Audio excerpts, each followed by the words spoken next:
നമസ്കാരം. നമ്മളിവിടെ ഇന്ന് നോക്കാൻ പോകുന്നത് ഒരു കീബോർഡാണ്.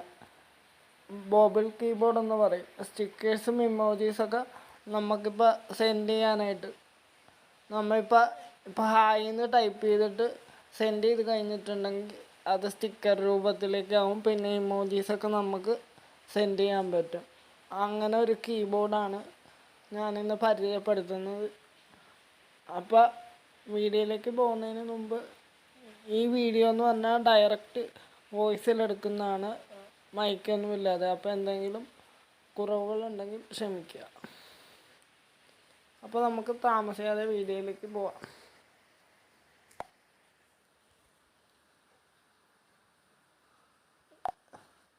ഇപ്പം ഞാനിവിടെ ഒരു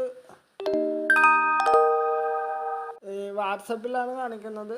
അപ്പോൾ ഇത് ഇൻസ്റ്റാൾ ചെയ്ത് കഴിയുമ്പോൾ നോട്ടിഫിക്കേഷനൊക്കെ വരും ബോബിൾ കീബോർഡിൻ്റെ. അപ്പം ഞാനിതിവിടെ കാണിച്ചു തരാൻ വേണ്ടിയിട്ട് ഇങ്ങനെ ഒന്ന് ടൈപ്പ് ചെയ്യാം. ഇപ്പോൾ ഹായിന്ന് ടൈപ്പ് ചെയ്ത് കഴിയുമ്പോൾ ഇവിടെ ഇഷ്ടമായൊരു സ്റ്റിക്കേഴ്സ് ഇങ്ങനെ വരുന്നുണ്ട്. അപ്പോൾ ഇതിൽ നമുക്ക് ഏത് സ്റ്റിക്കറാണോ വേണ്ടതെന്ന് സെലക്ട് ചെയ്യുക. ഇതിങ്ങനെ സെൻഡ് ചെയ്യാൻ പറ്റും.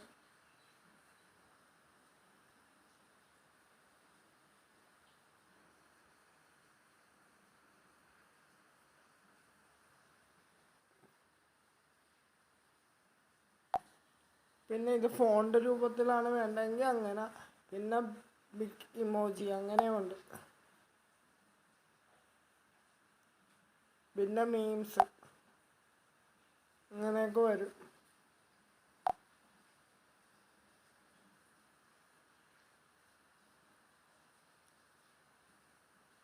ഇങ്ങനെയൊക്കെ നമുക്ക് സെൻഡ് ചെയ്യാനായിട്ട് സാധിക്കും. അപ്പോൾ ഇവിടെ ഞാൻ ഹലോ എന്ന് കൊടുത്താൽ ഇവിടെ ഒരു പ്രത്യേക ഇതിലിങ്ങനെ ടൈപ്പ് ചെയ്ത് വന്നിട്ടുണ്ട് ഹലോ എന്ന്. അപ്പോൾ അതൊന്ന് സെലക്ട് ചെയ്യാം.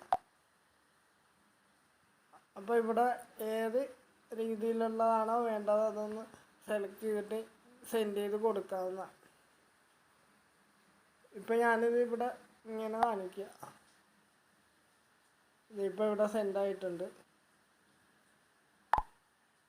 നല്ലൊരു കീബോർഡാണ്. ഞാൻ കുറച്ച് നാളായിട്ട് യൂസ് ചെയ്യുന്നത്.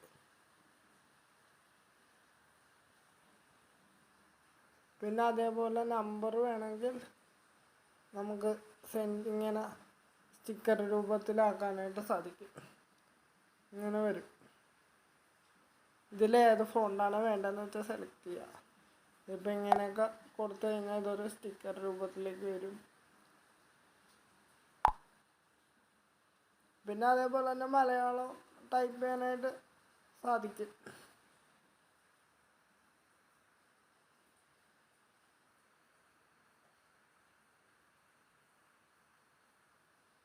ഇങ്ങനെയൊക്കെ വരും.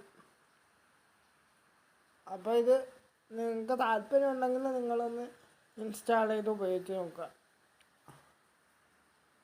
ഇവിടെ കുറേ ഓപ്ഷൻസൊക്കെ ഉണ്ട്. അതൊക്കെ നിങ്ങൾ തന്നെ ഒന്ന് ചെക്ക് ചെയ്ത് നോക്കുക. അപ്പോൾ ഇന്നത്തെ വീഡിയോയിൽ ഇത്രേ ഉള്ളൂ. Okay, thank you. എല്ലാവരും ഒന്ന് ഈ ചാനൽ ഒന്ന് സബ്സ്ക്രൈബ് ചെയ്തേക്കണേ.